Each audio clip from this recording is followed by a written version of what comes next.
Sobre a relação, né, dos profissionais com as organizações com as quais ele trabalha, né? A gente está recebendo o contador Roberval Júnior e ele traz aqui um tema. Eu falava para ele, não sabia que isso estava em nível de estudo e que é algo que prejudica também as organizações. É a deslealdade no trabalho. Você já lidou com isso, Thaís? Pois é, uma ameaça silenciosa e ilegal aí às empresas, e é por isso que o Roberval destaca aqui que as organizações devem estabelecer, inclusive, cláusulas contratuais claras para coibir práticas abusivas dos próprios colaboradores, né?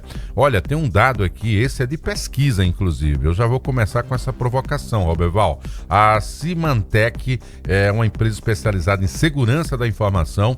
Ela aponta que pelo menos 62% dos profissionais brasileiros, quando deixam a empresa, eles levam consigo dados estratégicos da organização da qual ele está saindo. E se for para a concorrência?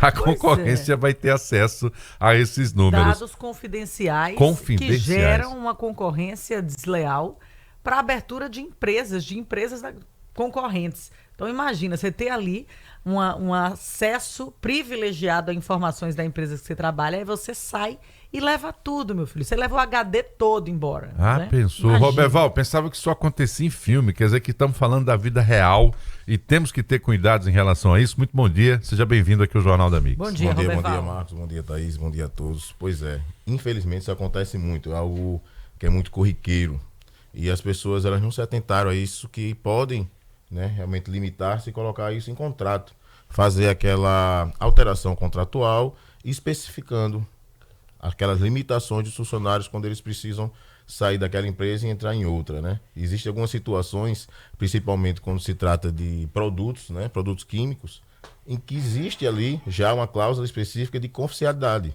onde aquele operador, né, aquele funcionário não pode utilizar aquelas informações, nem tanto para uma empresa que seja dele, tampouco para uma empresa de terceiros. Isso ali já é muito claro. Já outras empresas, eu digo que empresas menores, tanto de mercado como de serviço, eles também não se atentam a isso. Agora sim, também a gente está diante de uma situação, Thaís, onde você vai ter o problema ético do colaborador, mas pode ser que o mercado tenha agido no sentido de contratar aquela pessoa já com essa intenção. Então também tem uma ética de mercado aí que praticamente não existe, então.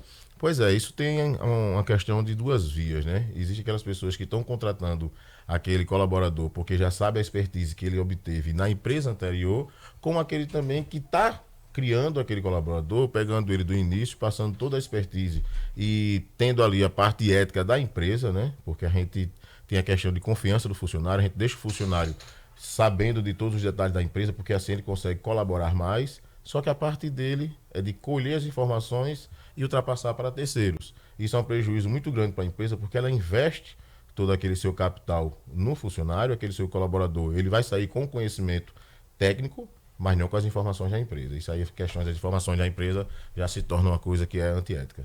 Problemas que são relacionados ao vazamento de dados, normalmente, situações assim, normalmente vêm previstas quando o contrato é contrato pessoa jurídica, né, de prestação de serviços. O contrato trabalhista também prevê que isso esteja ali estabelecido?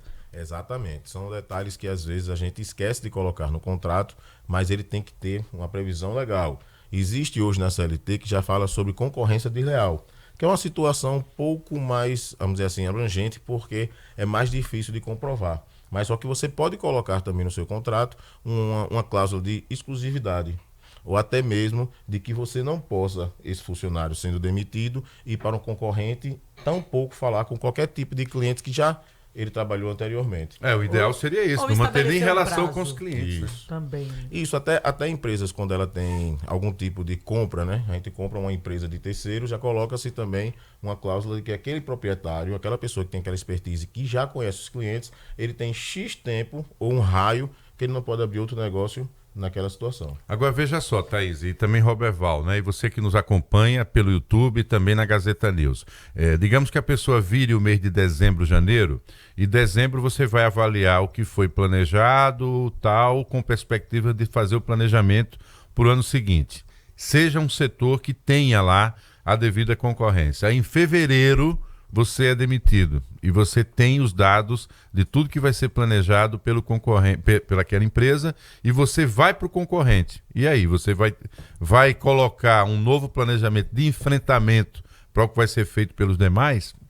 Veja que situação. É uma situação, normalmente, e é o mais comum, de fato, quando você tem um cargo de confiança e tem acesso a informações confidenciais, todas as restrições em relação às informações que são abertas à da empresa ficam realmente estabelecidas em cláusulas que estabelecem, inclusive, exclusividade e restrições em caso de demissão ou de rescisão contratual, que o funcionário, o prestador de serviço, vá para uma outra empresa. Então, normalmente, assim, durante 2 anos você não pode trabalhar numa empresa, durante 5 meses você não pode trabalhar numa empresa do mesmo segmento.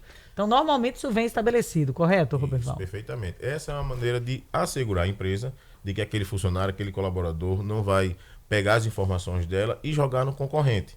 É como a gente alerta muito que existem algumas empresas que esquecem de colocar essas cláusulas e deixam o funcionário livre.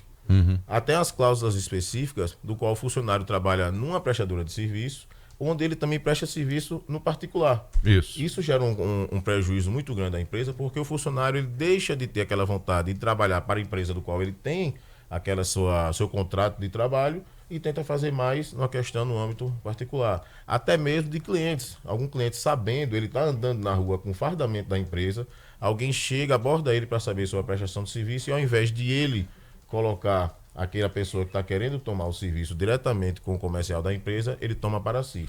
Tem muita gente hoje que está fazendo a conversão da sua energia para energia solar, né? E tem várias empresas atuando no segmento. E tem a empresa que é a concessionária de energia de Alagoas, que atua em Alagoas, né, devidamente qualificada. O que é que eu tenho tomado conhecimento e em algum momento isso vai dar problema? Você tem as fiscalizações que são feitas pela concessionária do serviço feito pela empresa contratada. E muitas vezes o, abre aspas, consultor, ou quem vai fazer o ajuste para ficar no padrão que a concessionária vai dar ok, não é a empresa que está instalando o equipamento, e sim o funcionário da concessionária. Então combina um contra-horário, combina dia de final de semana e coisas do gênero. Acredito que se encaixe também nessa situação que o Roberval traz para cá. Só para finalizar, quando a gente coloca em contrato, isso é para ter uma segurança jurídica, inclusive para, em algum eventual descumprimento, haver processo legal também, Roberval?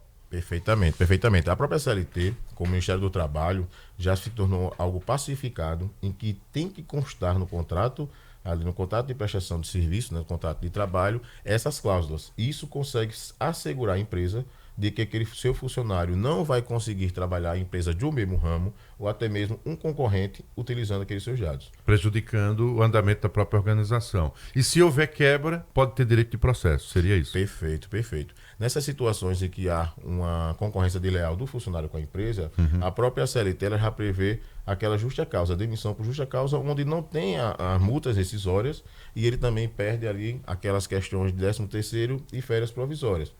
Como é que se diz, proporcionais. Isso já está previsto na própria CLT. Só que juridicamente ele também é processado e vai ter que indenizar a empresa por algum devido dano, né, que a empresa tomou. Maria, tá aí então. Roberval hoje. De BO, o Roberval hoje veio espionagem industrial. Eu fiquei imaginando aquelas coisas de filme mesmo aqui.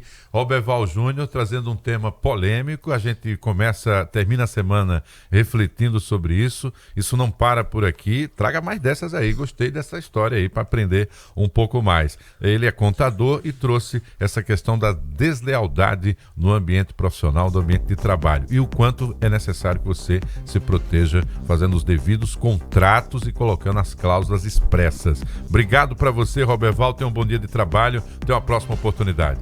Obrigado. Obrigada. Estou sempre à disposição. Agora, 6h44. Hora de trazer aqui